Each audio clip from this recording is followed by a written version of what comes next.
Hello दोस्तों, कैसे हैं आप सभी। आई होप कि सभी अच्छे होंगे। तो दोस्तों हम लेकर के आ गए हैं हमारी जो property of law of property and easement का जो हमारा सिलेबस चल रहा है उसका नेक्स्ट क्वेश्चन। ठीक है, मोस्ट इंपॉर्टेंट क्वेश्चन है, देख लीजिए। मोस्ट इंपॉर्टेंट क्वेश्चन है, ठीक है।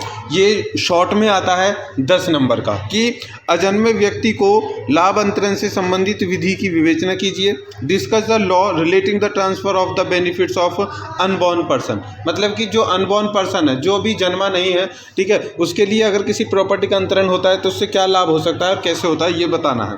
चलिए, अजन्मे व्यक्ति का अर्थ देखिए। अजन्मे व्यक्ति का अर्थ वह व्यक्ति जिसका संपत्ति के हस्तांतरण के समय कोई अस्तित्व नहीं है, लेकिन भविष्य में किसी दिन उसका अस्तित्व में हो सकता है। अजन्मे व्यक्ति शब्दों में अजन्मा बच्चा भी शामिल है। मतलब कि अजन्मा व्यक्ति ऐसा बच्चा जो गर्भ में है, ठीक है, जो गर्भ में है और उसके नाम पर कोई ज़मीन प्रॉपर्टी को स्थानांतरित कर दिया गया है, उसके नाम कर दी गई है, उसके नाम रजिस्ट्री कर दी गई है, लेकिन वो जन्मा नहीं है। इसके लिए तो कैसे ये क्या ये संभव है, हो सकता है, यानी ये क्या है। अजन्मे व्यक्ति का मतलब समझ में आ गया, जो गर्भ में है या फिर भविष्य में वो जन्मा जाएगा, ठीक है।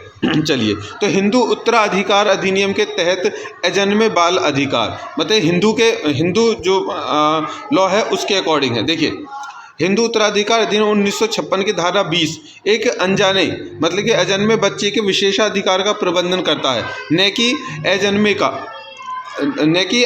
व्यक्ति का। अजन्मे है, ठीक है, अजन्मे व्यक्ति का। इस प्रकार अजन्मा बालक शब्द किसी भी अवस्था का भ्रूण होता है जो शिशु गर्भ में होता है।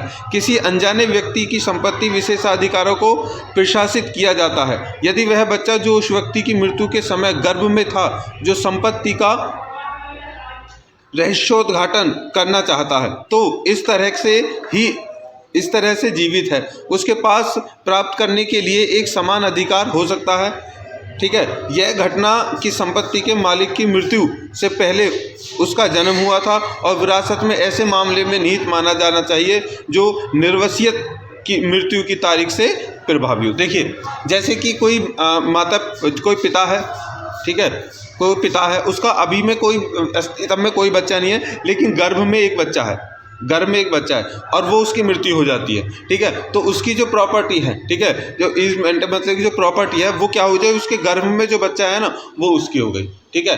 तो जब वो अस्तित्व में आ जाएगा तो वो कह देगा भाई तो मेरे गर्भ में जो पिता है, मतलब कि जो बच्चा है गर्भ में, मेरी प्रॉपर्टी सारी उसी की है। जब वो अस्तित्व में आएगा, ठीक है, तो वो उसी के नाम पर हो जाएगी, या फिर जो गर्भ में है वो उसी के नाम की है। समझ में आ गया। चलिए,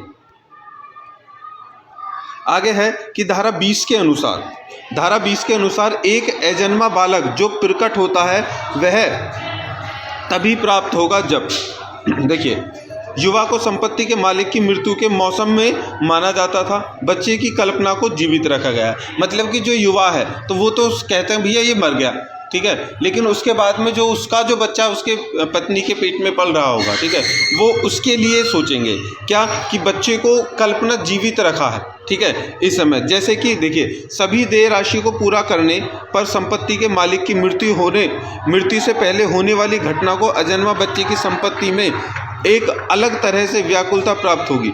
कोई भी पुरुष या महिला जो संपत्ति के मालिक के गुजरने के समय मां के गर्भ में होती है को कानून के अनुसार उपस्थित होना माना जाता है और इस धारा के तहत संपत्ति का उत्तराधिकारी माना जाता है, ठीक है। मतलब बात वही आती है, एक माता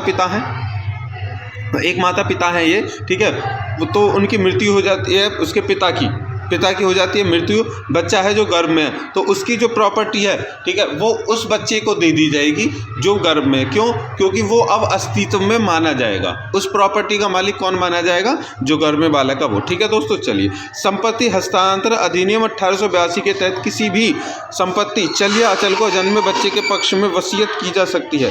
हालांकि एक अजन्मे के पक्ष में रचित हित जन्म की घटना पर अंतत कर देता है। इसके अलावा सीधे अजाने को रहस्य नहीं बनाया जा सकता है। इसे किसी अन्य जीवित व्यक्ति का हौसला दिया जाना चाहिए या उद्देश्य के लिए एक ट्रस्ट बनाया जाना चाहिए। देखिए, क्या होता है कि अधिनियम जो 1882 है उसके तहत जो चलिया अचल संपत्ति है, ठीक है, उसका अगर पिता मर जाता है तो उसकी कितनी भी प्रॉपर्टी, उसका मालिक कौन होगा? उसका बच्चा होगा, ठीक है, उसका बेटा होगा, जिसको बोलते हैं वारिस, जिसको बोलते हैं वारिस, वो गर्भ में है तो भी इतना ही है और गर्भ से बाहर है तो भी उतना ही। समझ में आ गया। लेकिन कंडीशन एक ही ये होती है कि अगर ऐसा होता है कि वो अजन्मा व्यक्ति है, अगर क्योंकि वो साइन नहीं कर सकता, उसका कोई फ़ोटो नहीं है, उसका कुछ नहीं है, बस एक ये है, ठीक है, कि भविष्य की निधि के लिए कि हाँ भाई वो उसका जन्म होगा और ये उसका मालिक बनेगा। अगर नहीं है तो क्या होता है, उसके लिए कंडीशन अलग है कि ऐसे बच्चे को, ठीक है, अभी वेट के अनुसार उसकी प्रॉपर्टी को तब तक कोई और के नाम किया जा सकता है, या फिर अगर वो नहीं होता है ऐसा, भविष्य में अगर वो बच्चा जो है वो वास्तविक रूप में नहीं आ सकता है, तो उसकी जो भूमि है, जो उसका वो है, उसको ट्रस्ट में दे दिया जाता है। ठीक है दोस्तों, चलिए समझ में आ गया, ट्रस्ट में दे दिया जाता है। तो ये था क्या, एक अजन्मे व्यक्ति का अधिकार। ठीक है, तो आई होप के क्वेश्चन समझ में आ गया हो तो जल्दी से वीडियो को लाइक कर दो और चैनल को सब्सक्राइब करो, शेयर कर दो, और जल्दी से पेपर के लिए, कल के लिए बेस्ट ऑफ लक, पढ़ते रहिए। ठीक है, कोई प्रॉब्लम है, कोई क्वेश्चन है तो वो पूछ सकते हैं। बाय।